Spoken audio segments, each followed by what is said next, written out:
Malik stood in silence for what felt like an eternity. Then, without another word, he turned and walked away. Zahara was left alone in her grand home, surrounded by everything she had ever wanted, yet emptier than she had ever been. The lights still shone for her, the camera still flashed, and the world still worshipped her beauty. But the man she loved was gone. And for the first time, she realized, fame could never replace family, and fortune could never fill the void of a life unlived. She had sold her soul for a dream, only to wake up in a nightmare. Zahara's world grew cold after Malik left. She tried to drown her pain in luxury, in the flashing lights of the cameras, in the adoration of millions. But none of it mattered anymore.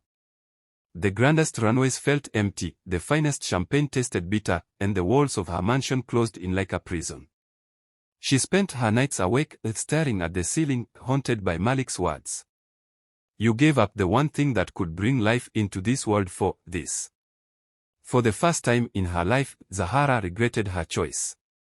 One evening, after another sleepless night, she made a decision. She had to undo the curse. She traveled back to Kenya, to the village she had left behind. The place she once saw as small and insignificant now felt warm, full of life. She searched for the old woman who had given her the deal, but no one knew of her. Days turned into weeks, and hope began to fade. Then, one night, as she sat by the same spot where she had made her fateful deal, the woman appeared again. "You return, child," the woman said, her voice just as smooth as before. "Do you not love the life I gave you?" Tears streamed down Zahara's face. "I thought I did. But now I understand that I traded something far greater than I ever realized." The woman smiled, her eyes gleaming. "And now you wish to undo it?" Zahara nodded desperately. "I would give up everything, my fame, my wealth, just for the chance to be whole again." The old woman chuckled. "Oh, but magic does not work in reverse so easily. What has been taken cannot simply be given back.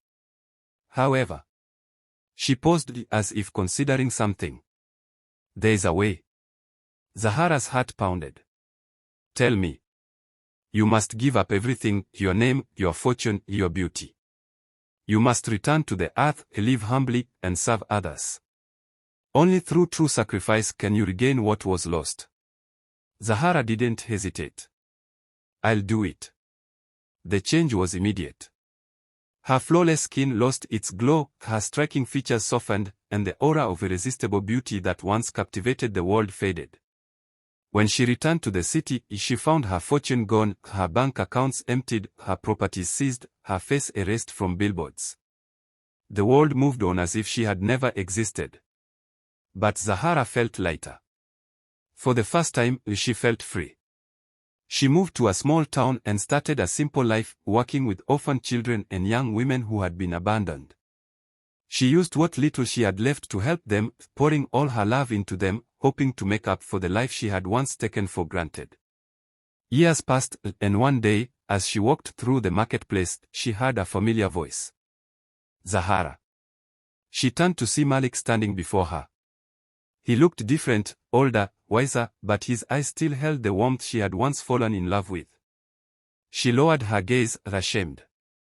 "I am not the woman you knew." Malik smiled gently. "No, you're not.